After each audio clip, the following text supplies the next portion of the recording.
ก็ถือว่าผ่านเหมือนกันนะครับใช่ครับคือเป็นอาจารย์ของสามารถเล็กเลยอย่าเพิ่งยก3ยก3左のク右ストレート上がっていく左ク右ストレートワンツークチャレンジャーの別番棒です左のアッパーを放っていきました飛び込んでのさあコンビネーション The drama surrounding Naoya Inoue has always carried an almost mythic quality, but on that shocking night in America, the myth cracked just enough to make the world gasp.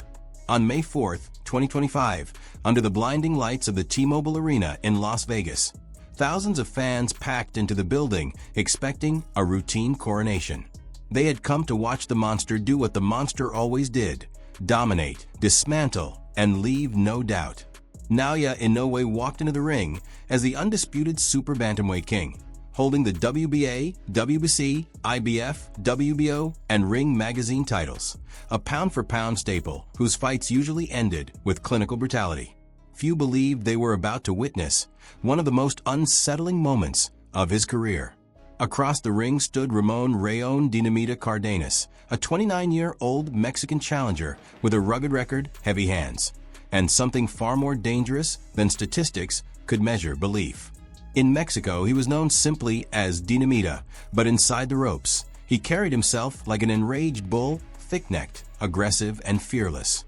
He wasn't here to survive 12 rounds or steal a moral victory. He was here to test the monster's chin, his resolve, and his aura. The crowd didn't give him much respect. The odds didn't either.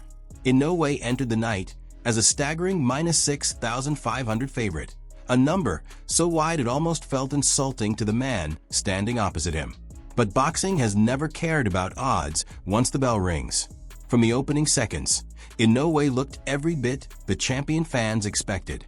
He exploded out of his stance with sharp combinations, snapping jabs and blistering right hands that immediately forced Cardenas backward. The monster's footwork was crisp, his timing impeccable, and his punches carried that familiar thud that had broken so many opponents before. The commentary spoke of speed, of precision, of textbook dominance. Everything looked normal, too normal. Cardenas, however, refused to crumble. He stood his ground, absorbing shots behind a high guard, inching forward with quiet patience. Each step closer was deliberate.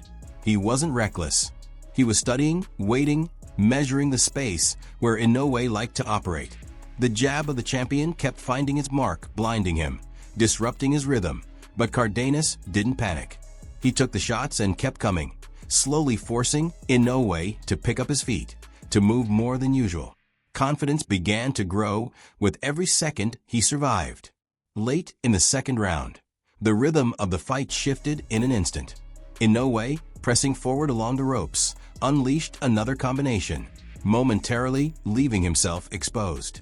Cardenas saw it, a tiny opening that most fighters never live long enough to exploit. He turned his hips and whipped a vicious left hook over Inoue's right hand. The punch landed flush on the jaw. Time froze. Naoya Inoue, the monster, the undisputed king, collapsed backward onto the canvas. The arena fell into stunned silence. Thousands of voices vanished at once, replaced by disbelief. This wasn't supposed to happen. Inoue lay on his back, blinking, blood trickling near his eye, the ceiling lights staring back at him as the referee began the count. Cameras caught fans with hands over mouths, commentators scrambling for words, and Cardenas surging forward with wild intent, smelling the impossible. For the second time in his career, Inoue had been knocked down, and this time it wasn't Japan, protected by home soil and familiar surroundings. This was America. This was hostile territory. And for a split second, it felt like the monster might fall. Inoue rose. He stood up with fire in his eyes and fury in his chest. But the danger was far from over. Cardenas charged forward, unloading everything he had, swinging with the desperation of a man who knew this was his moment. The monster was hurt. Everyone could see it. Inoue shelled up, slipping just enough, surviving by inches as punches whistled past his head. The bell finally rang, saving him from further damage. But the damage to his invincibility had already been done. Between rounds, something changed. Gone was the retreating champion. Gone was the man content to win on points or box safely. When Inoue returned for the next round, his eyes were cold, calculating, almost predatory. The knockdown hadn't broken him. It had awakened something deeper. From that moment forward, the fight transformed. Inoue began to adjust, probing with his jab, digging to the body, pulling his head back just enough to avoid that dangerous left hook. He studied Cardenas, read his patterns, and started punishing every mistake. The monster was no longer rushing. He was dissecting. Cardenas, to his credit, refused to fold.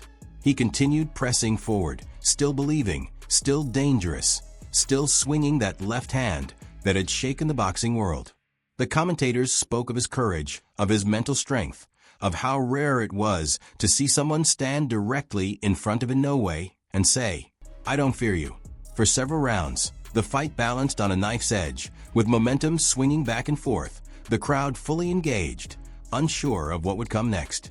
By round 6, the punishment began to tell. Inoue's body shots accumulated, digging deep into Cardenas' ribs, stealing his breath. Right hands slipped through the guard. Left hooks wrapped around elbows.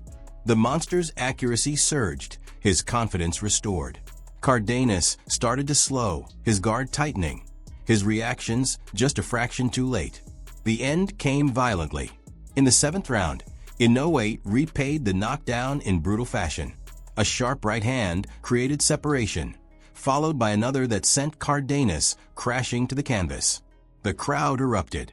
This time, it was Inoue stalking forward, relentless, merciless. Cardenas rose, but the writing was on the wall. Another flurry followed, another knockdown. The referee stepped in, saving Cardenas from further damage as protests rang out. But the truth was undeniable. The monster had reasserted his dominance. Naoya Inoue had been tested, humbled for a moment, and forced to dig deep. And when he did, he emerged more terrifying than ever. The win sent a clear message across the division. Inoue could be hurt. He could be dropped. But surviving that moment came at a terrible price for anyone bold enough to try. The fans were shaken, nervous, exhilarated. They had seen their hero fall and rise stronger. And this wasn't the first time. Less than a year earlier, on May 6, 2024, the Tokyo Dome Arena was filled to the rafters as Inoue defended his titles against another Mexican challenger, Luis Nery. That night carried a different kind of tension. Nery was not just an opponent, he was a villain. A fighter with a history of failed drug tests, missed weights, and controversial wins over Japanese favorite Shinsuke Yamanaka. He arrived taller, stronger, smirking through boos, feeding off the hatred of the crowd. Early in the fight, disaster struck again. Nery landed a monstrous left hook that sent Inoue to the canvas for the first time in his career. The Tokyo Dome went silent. Fans watched their champion kneeling, stunned, while Nery celebrated prematurely. But just like in Las Vegas, the monster rose. And once again, something changed. What followed was not a boxing match. It was a war. Inoue abandoned restraint. He traded violence for violence, matching Nery's aggression with something darker, sharper, more precise. Nery grew reckless, desperate, dirty. He used his head, complained to the referee, looked for a way out. Inoue gave him none. Knockdown after knockdown followed. Uppercuts, right hands, hooks that folded Nery in half. By the 6th round, the fight was over. The monster stood victorious, the villain broken, the crowd roaring in cathartic release. That night cemented Inoue's legacy in Japan. It broke viewership records. It earned him a WBC diamond belt and another pound-for-pound crown. And it sent a warning to every challenger who thought disrespect or bravado could shake him. The pattern is clear now. Laugh when Naoya Inoue falls if you want. Celebrate. Rush in. Believe the impossible is happening. Because when he gets back up, the monster always comes for blood. If you enjoyed this dramatic breakdown of one of the most intense chapters in Naoya Inoue's career, let me know what you thought in the comments. Did the knockdowns change how you see the monster, or do they only prove how dangerous he truly is? Who do you think poses the biggest threat to him moving forward? Every like and comment helps the channel grow, so make sure to support the video. Subscribe for more high-quality boxing stories, and stay tuned for the next fight that shakes the world.